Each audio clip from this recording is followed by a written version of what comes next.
Hey guys, I'm back on my latest flip project again today. And last video I showed you we got the house all cleaned out. I had the dumpster filled up, so I brought my dump trailer, and I've got the garage for the most part cleaned out. And these are, like I'd mentioned before, I've got a couple antiques here that I'm gonna, I don't know, sell or give away or something. But this thing is pretty well cleaned out. I've got odds and ends and I need to kind of sweep it up. But today's project, I'm working on trying to break the nasty cat smell. So what I'm going to do, I've kind of been not looking forward to doing this, but I've got my power washer set up out here, obviously with the hose running through a basement window, and I'm going to power wash the floor of the basement. So it's going to be a wet, nasty job, I'm sure. I'll do my best to hopefully not trip too many breakers down here when I'm spraying water all over the place. One thing I'll note too, if you ever have to do something like this, if you have a gas-powered power washer, pressure washer like I do, make sure to keep it outside. If you got an electric one, you can bring it inside. But I got a 50-foot hose, so I'm able to reach everywhere in this basement. And there's 2 floor drains. So I've done this before, and the challenge is trying to keep these floor drains from plugging up. I did this one time and I had somebody do it for me, and they just let everything go down the drain, and then the drains were all backed up. So then I had to call somebody to come and clean the drains out for me. So what I'm going to do here, I'm putting gloves on for this job. So before I get too far, I'm going to clean out this drain. The one in the other room is the laundry room, and it's not bad. This one in here is pure nastiness. There's kind of a little belly in this drain here, and it just collects all the crap, which is good, keeps it from going down into the drain itself. But this is the kind of stuff that I'm going to end up with in the drain when I'm done. So I want to minimize what I'm starting with. And if you could smell how good this stuff smells, you'd probably wouldn't want to do this. It's awful. But it's got to be done. So anyway, I'm going to get this cleared out, and then I'll show you a technique that I'm going to use to hopefully keep most of the crud from going down into the actual, into the actual drain lines and plugging it up on the way to the sewer. All right, I got most of the nastiness out of the drain. This is the laundry drain. This one isn't as goopy. But what I'm going to try to do here is I'm going to use steel wool, and I'm going to take the steel wool and I'm just going to shove it down into that hole just to basically cap it off. So that one works good. This one over here, a little bit more of a challenge, but my hope is that by doing that, most of the crud will just, accumulate upstream. You won't be able to see this, so I won't even try to show you, but same thing down this one. So this way the steel wool the water will obviously run through, but it will back up the crud that comes off the floor, so I don't have it all go down the drain. And I'm sure I'll probably have to change these out a few times. I've got my old nasty shop vac down here, so when I have crud build up in the drain, I can use that and I can suck it out with the shop vac and then keep on going. So I'll get the steel wool in, and it's going to be time to fire up the pressure washer.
Got a slate drain back up.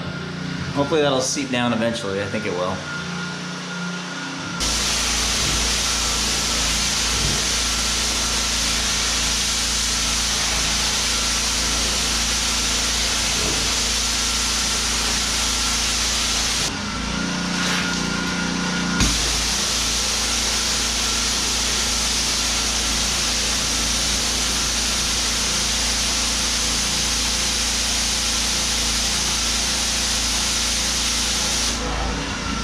All right, I am done. I think everything turned out pretty good. The drains are, I just finished up in this room, so that one's kind of settling down. But they're definitely draining down, so that's good. I power washed everything. I power washed the wooden steps, shelving, everything. All the walls. And this drain that was a huge pond before, actually I just did a little more rinsing around there, but they're draining down, that's good. So I didn't mention before, I probably should mention, so before I did all this, I swept down here twice, got everything as clean as I could. And part of the reason why I'm doing the walls in addition to the floor is I'm gonna paint down here. And I figure if I got power washer, there's no better way to get the walls cleaned up than to do it that way. So that's why I did the walls too. Lots of nasty little piles of cat poo that I got off the floor. So I'm gonna set up a bunch of fans and a dehumidifier, and I'm sure it's gonna probably take at least a good day or two. And I'll turn on the furnace to actually circulate the air in the house. It'll take a day or two before this all gets dried out. But after that's done, then I've got some stuff I'll put on the floor to hopefully get rid of the cat smell once and for all down here.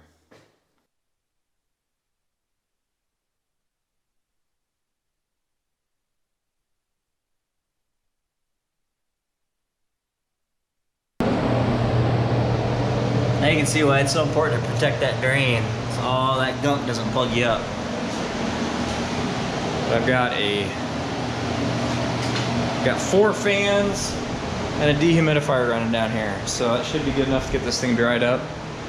And with any luck, tomorrow I'll come in here and it won't smell near as bad as it did when I came in today.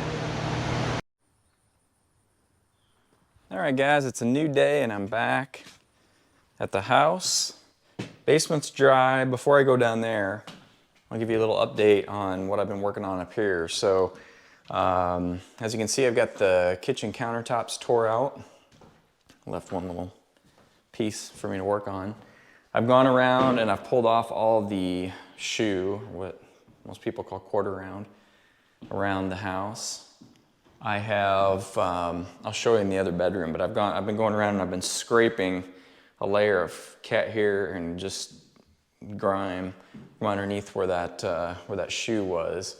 And I know before I said I was going to hire somebody to clean these windows, but I actually started myself. I just couldn't stand it, and I want to try to get some painting quotes, and I think I'm going to probably get more favorable quotes if I've got some of the grime off. And I'll just show you. Also, let's see. I guess that's downstairs. I pulled out the bathroom downstairs too. So kind of what I'm working on. So here's a window I left kind of the best for last. So you can see the difference, just kind of a general cleanup, what a difference it makes on that window. And you know, it takes a little bit of elbow grease, but it's not terrible. So they're cleaning up okay, and they're gonna paint up well once that's done. But here's an example of, you know, once you pull that shoe off, you're left with just this layer. And in some places it's mostly dirt, like there it's not too bad. Over here, that's good, that's not, there's starting to get, in some places it's kind of got this kind of sticky, I don't know what's in there, but the cat hair is all stuck together and it takes a bit of elbow grease to get that off. And then there's a number of places that are just, I don't know what that is, but it's something very sticky with a lot of cat hair embedded in it. So just general cleanup stuff that's got to be done.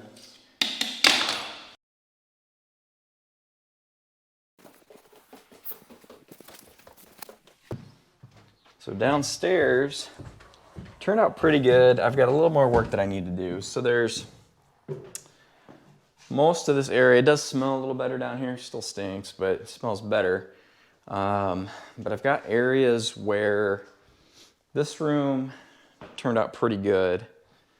This room in here, this back room, this is where the litter boxes were. You can probably see on this video, you see all these spots that are all over the place. So some of this stuff, when I was power washing this, you can't really see it when you're power washing because everything's wet. And I was just sort of just doing a, you know, a relatively constant sweep. But obviously now I can see now that there's areas that I really should have pounded on harder. So you can see like these spots, and there's, I mean, it's pretty smooth, but there is a little bit of texture there. So I've got to work on those spots a little bit. I was going to power wash it again.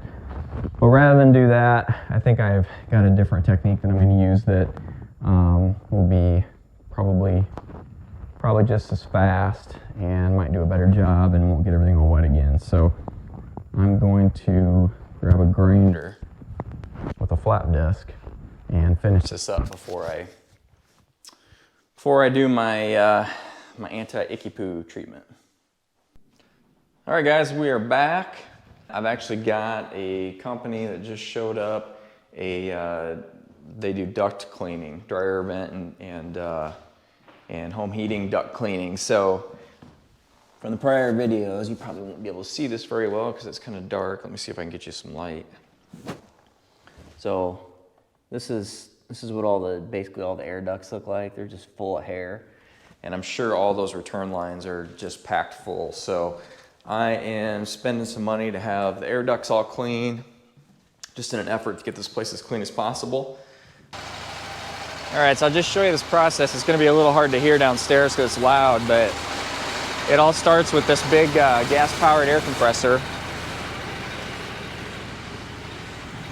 Hopefully you can hear me. What I said is they've got a big gas-powered air compressor out in the van, and they've got an air line that runs all the way down to the basement. And I'll show you when I get down there, but they've got a negative air machine, which is essentially, it's like a big vacuum basically. So there's duct on the top so they can suck back into there. So what they'll do is they'll take this compressed air and they'll run those lines all up and down the ductwork and basically just use compressed air and break everything loose. And then they suck it back, I guess. I'm not sure exactly which direction they run, this way, that way. But they use that big negative air machine to actually suck all the dust and cat hair and debris back down so it doesn't just all spread all over the house. So they said, and they had to, I'll show you maybe later when we're done, but in the newer home, the trunk lines, or the square, you know, air duct boxes that run through your basement are a little more tied together, a little more consistent level. In this house, there's several places where it drops down and drops up, and so they actually had to go and actually cut some flaps in the bottom of those trunk lines so they can get their equipment attached to it, and I'll show you that later. And then when they're done, they'll just, you know, put a little patch over it and it'll be airtight again. So a pretty involved process. They said probably about 2.5 hours. This is a 1,000 square foot house, just to kind of give you an idea of how long this takes. And they agreed that it probably was well due to have these ducts cleaned. So that's that negative air machine I was telling you about. So it's basically just like creates a ton of suction. So they've got, this here was a hole that they cut in the bottom of that trunk line so they can get their negative air machine. So they're taking this compressed air and they're just beating the crap out of everything in there, stirring it all up, and then eventually it all gets sucked back down into the machine.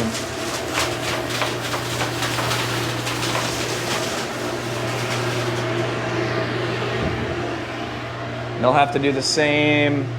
They'll probably end up having to cut a flap in this piece of ductwork here too. Every other place where it just kind of hangs down so they can make sure they get full access to it. So I'm not always good about wearing a dust mask, but it's getting dusty down here. These guys ought to have a mask on, and they don't. So I think I'll let them do their work. But I am glad I'm doing this. If you're curious, it's $460 for me to do this if I write a check, $480 on the credit card. So it'll be $460, which ordinarily I wouldn't do. The last house that I did, if you saw any of my other previous videos, those ducts were a total disaster too. But we ended up replacing basically the whole HVAC system in that whole house. So we put all new ductwork in. That one was more dogs than cats. It was dogs, and completely full. But anyway, we replaced everything. But otherwise, I probably would have considered doing this in that house too. It's just the right thing to do. You know, and it's little things like this, I think, that sometimes us house flippers get a bad name for just kind of, you know, throwing a Band-Aid on stuff. But doing things like this, I think, is the right thing to do, and will definitely, you know, make for the best product in the end. So here's the attachment then.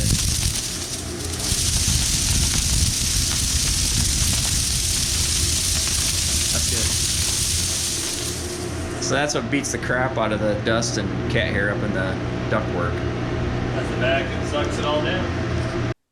All right, so the duct cleaning is all done. Here's where they cut those flaps out, and then they just put it back up and put some metal tape. I think they put a couple screws in there and some metal tape.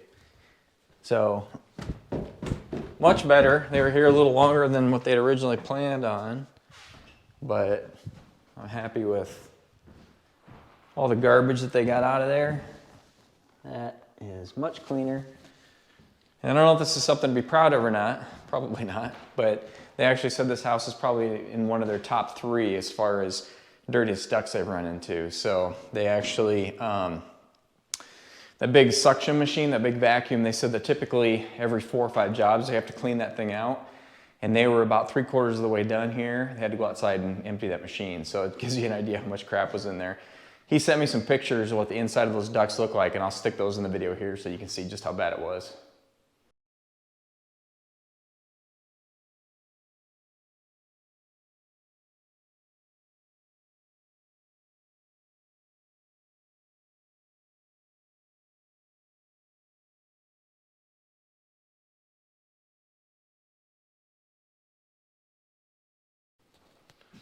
So one more task behind me. I'm glad that's done, and on to the next thing.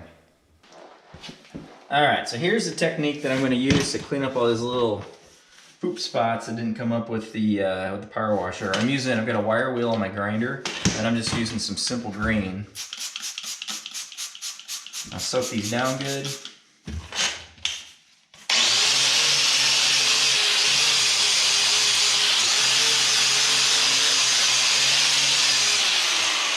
And I don't know how well you can see that on camera, but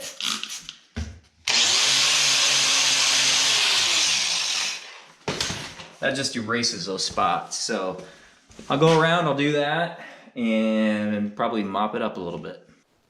All right, guys, so finally to the final step of this whole process of getting rid of this cat smell. So I'm using a product that I discovered several years ago. This is something that I get off of Amazon, and it's got a crazy name. It's called Icky Poo. And this stuff it's an enzyme based solution, basically. And the way this works is, so you can dilute it, and I've diluted it before, but I've found that I just like to go full strength. So I've got about 2.5 gallons here, which is, I don't know. I may have to get some more. But basically, the way this stuff works is the enzymes that are in it just works on the natural, I don't know, biological fluids. Works really well. This is the only thing that I found that I have had any success on cat pee. And I've used this in areas where you can actually use it in areas where there's carpet and just soak it down really good. And the key to success with this stuff, it's not blue. It actually has some dye in this thing from something else that I'd used spraying weeds outside, so that's why it looks blue. The key to this stuff is that you probably figure you're going to have to do a couple of treatments, so I definitely need to order some more. And you put it on, saturate the area really well, and then just let it soak, let it work. You don't want to, I'm not going to put fans on it or anything like that. I'm just going to let it dry, just let it evaporate basically. And the wetter you can get it, the better. And I'm confident that tomorrow, it's actually smelling better down here already with what I've done, but I'm confident tomorrow it will smell better, and I'll give it one more treatment, probably 2 good wet treatments of this stuff, and I would say that we'll probably have most of the cat odor under control. The final step, I'm still gonna paint this floor, seal it in, so technically I probably don't really have to do this, but just, you know, to be 100% sure. Plus I'm actually gonna spray, I'll probably spray about 1 foot or so up on all the foundation walls, just because, you know, in case a male cat is sprayed or anything like that, I wanna make sure I get that too. So I'll probably start around there and we'll just go to town and soak it down. But like I was gonna say, or like I already said, I am gonna paint the floor too, so that will additionally just seal everything in. So when it's all done, the cat pee odor will definitely be gone, but just good insurance.